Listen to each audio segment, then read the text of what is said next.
கிறிஸ்துவுக்குள் அன்பானவர்களே, ஏரோதுவின் விசாரணைக்கு பிறகு ஆண்டவர் மீண்டும் பிலாத்துவிடம் திருப்பி அனுப்பப்பட்டார். மரண ஆக்கினைக்குள்ளாக தீர்ப்பளிக்கப்பட்டு சிலுவை சுமக்க அனுப்பப்பட்டார். நமது இரட்சகருடைய சரீரம் வாரினால் அடிக்கப்பட்டு நொறுக்கப்பட்டது. அந்த பலவீனமான நிலையில்தான் அந்த பாரமான சிலுவையை சுமந்து சென்றார். எருசலேம் வீதியில் சிலுவை சுமந்து செல்லும் ஆண்டவரை வேடிக்கை பார்க்க நின்று கொண்டிருந்த சிரேனே ஊரானாகிய சீமோன் என்பவனை ரோம வீரர்கள் பிடித்து ஆண்டவரின் சிலுவையை சுமக்கும்படி பலவந்தப்படுத்தினார்கள்.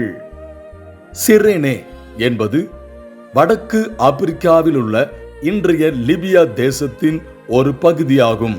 அங்கிருந்து பல மைல்கள் கடந்து பஸ்கா பண்டிகையை ஆசரிக்க எருசலேமுக்கு வந்திருந்தார் இந்த சீமோன். அவர் நினைத்திருக்கலாம், ஆண்டவரை தேடி ஆராதிக்க வந்த இடத்தில் எப்படி ஒரு இக்கட்டான சூழ்நிலை எனக்கு வந்துவிட்டதே என்று. ஆனால் அவர் அறியாமலேயே ஒரு மாபெரும் தெய்வீக கிருபைக்குள் நுழைந்தார். மற்றவர்கள் அருவருப்பாக கருதி தள்ளிய அந்த சிலுவையை அவர் தன் தோளில் சுமந்தார். கட்டாயத்தினால் சிலுவையை சுமந்தாலும் அந்த தியாகம் ஒரு நித்திய ஆசீர்வாதமாக மாறியது. இன்று எத்தனையோ ராஜாக்கள், கல்விமான்கள், ஐஸ்வர்யவான்களின் பெயர்கள் வரலாற்றில் மறைந்துவிட்டன. ஆனால் இந்த சாதாரண மனிதன் சீமோனின் பெயர் சுவிசேஷ வரலாற்றில் இன்றும் அழியாமல் நிலைத்திருக்கிறது. ஏன் தெரியுமா? அவர் இயேசுவின் சிலுவையில் பங்கு கொண்டதினால் மட்டுமே.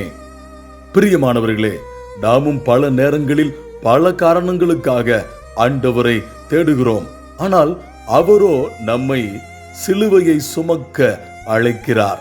நாம் எதை சுமை என்று கருதி தவிர்க்கிறோமோ அதுவே நம் வாழ்வின் மிகப்பெரிய ஆசீர்வாதமாக மாறக்கூடும். மீண்டும் நாளை நாம் கிறிஸ்துவின் பாடுகளை குறித்து தியானிப்போம். கர்த்தர் தாமே உங்களை ஆசீர்வதிப்பாராக.